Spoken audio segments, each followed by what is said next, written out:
तुमच्या computer skills upgrade करायच्या आहे? दिशा कम्प्युटर इन्स्टिट्यूट घेऊन आले आहेत महा डिस्काउंट ऑफर। आता कोणताही कोर्स करा फक्त 1800 रुपयांमध्ये। सोलापूर शहरामध्ये मोहोळच्या महात्मा ज्योतिबा फुले सामाजिक संस्था अशा एक संस्थाकडून आम्हाला एक पत्र मिळालेलं आहे। त्यात सोलापूर शहरात वेगळ्या मेडिकल सेंटर्समध्ये मायनर मुलींच्या गर्भवती झालेल्या मायनर मुलींच्या ट्रीटमेंट झालेल्या अशा जे RTI इन्फॉर्मेशन होतं सोलापूर कॉर्पोरेशनकडून, त्यासह एक अर्ज होतं त्याविरुद्ध कारवाई करावी म्हणून। त्यात आम्ही चौकशी करताना आम्हाला हे क्लिअर आढळून आलेलं आहे 34 प्रकरणामध्ये अंडर एज मुलीच्या 18 वयाच्या खालच्या मुलींच्या प्रेग्नन्सी रिलेटेड ट्रीटमेंट वेगळ्या वैद्यकीय शाळात झालेलं आहे म्हणून। यात कॉर्पोरेशनच्याही आहे आणि काही खाजगी हॉस्पिटल्सचाही उल्लेख आहे। त्या ठिकाणी ट्रीटमेंट झालेलं आहे म्हणून त्यावर आम्ही चौकशी करून संबंधित परिवार ज्यांनी बालविवाह केलं आणि या ठिकाणी ते ट्रीटमेंटसाठी आलं तिकडचे जे मेडिकल ऑफिसर ज्यांना जाणीव असतानाही हे मायनर आहे म्हणून कुठल्याही प्रकारच्या MLC पोलिसला दिलं नाही, या कारणास्तव आम्ही BNS IPC आणि पोक्सो अंतर्गत प्लस ज्या ठिकाणी लग्न झालेलं आहेत ते बालविवाह प्रतिबंधात्मक कारवाई प्लस ज्यांनी लग्न लावून दिलेले आहेत त्या पर्टिक्युलर परिवाराच्या सदस्य आणि जे संस्था आहे त्यांच्या विरुद्धही आम्ही गुन्हे दाखल केलेले आहेत। आतापर्यंत 10 केसेस दाखल झालेल्या आहेत। MIDC पोलीस स्टेशनला 4, जेल रोडला 3, विजापूर नाका 1, सलगरवस्ती आणि जोडबावी प्रत्येक एक केस दाखल झालेले आहेत। यापैकी एक केस सोलापूर ग्रामीणच्या वळसंगला आम्ही ट्रान्सफर केलेला आहे, तिकडं लग्न झालेले आहेत आणि गुन्हे तिथं घडलेले आहेत।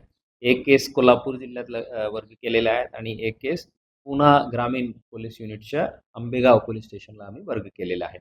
उर्वरित 24 प्रकरणात आम्ही ते संबंधित परिवारांना बोलवून चौकशी करून त्या आधारावर आम्ही गुन्हे दाखल करून पुढील कारवाई करणार आहे।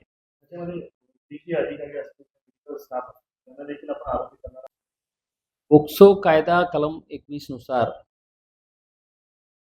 पोक्सो रिलेटेड व्हायोलेशन झालेलं आहे असा जाणीव असताना संबंधित अधिकाऱ्यांना म्हणजे पोलिसांना खबर दिलं नसलं तर ते पण आरोपी होणारच आहे। ते कलम 21 खूप स्पष्ट आहे। त्यानुसार ज्या लोक इन्व्हॉल्व्ड आहे ते मेडिकल ऑफिसर असो किंवा तिकडचे स्टाफ असो ते पण 6 आरोपी होणारच, ते कलम 21चे भाग आहे। त्याच्या व्यतिरिक्त आता जे बालविवाह झालेले आहेत त्यात जे आई वडील होतो किंवा मुलांचे आई वडील होतो ते हसबंड स्वतः हे सर्व आरोपी होणारच।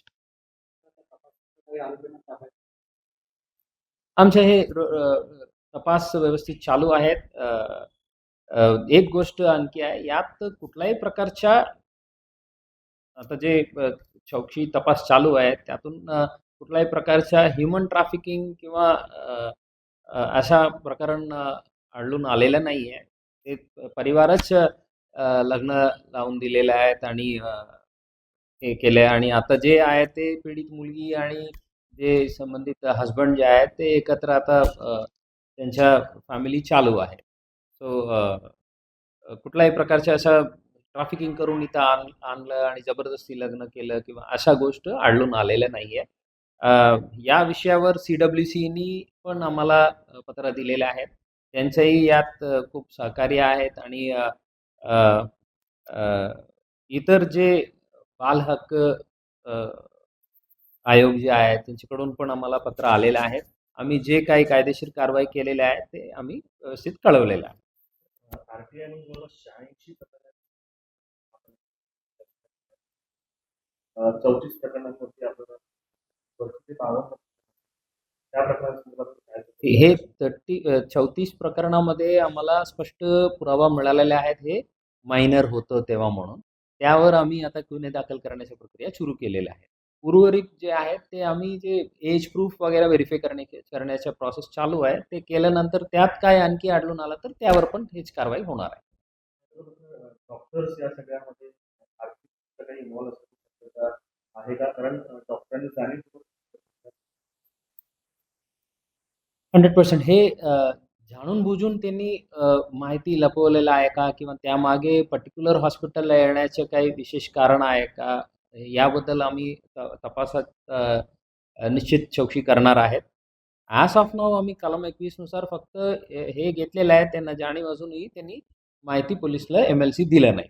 यावर आम्ही कारवाई केलेल्या आहेत आणि त्यांनी त्यात आणखी काही वेस्टेड इंटरेस्ट आहे का किंवा काही कॉन्स्पिरसी आहे का यावर आम्ही चौकशी करणार आहे. सगळे वेगवेगळे गुन्हे असतात, 34 गुन्हे असतात.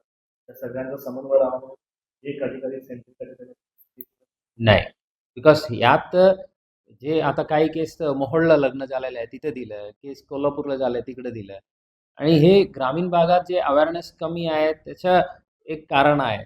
मायनर मुलीला लग्न करून दिलेले आहे आणि त्यानंतर ना ते प्रेग्नन्सी झाल्यानंतर पर्टिक्युलरली या हॉस्पिटलला का आलं ते महत्त्वाचा मुद्दा आहे तपासासाठी. त्यावर आमची चौकशी राहील. मला तुमच्या कम्प्युटर स्किल्स अपग्रेड करायच्या आहे? दिशा कम्प्युटर इन्स्टिट्यूट घेऊन आले आहेत महा डिस्काउंट ऑफर. आता कोणताही कोर्स करा फक्त 1800 रुपयांमध्ये.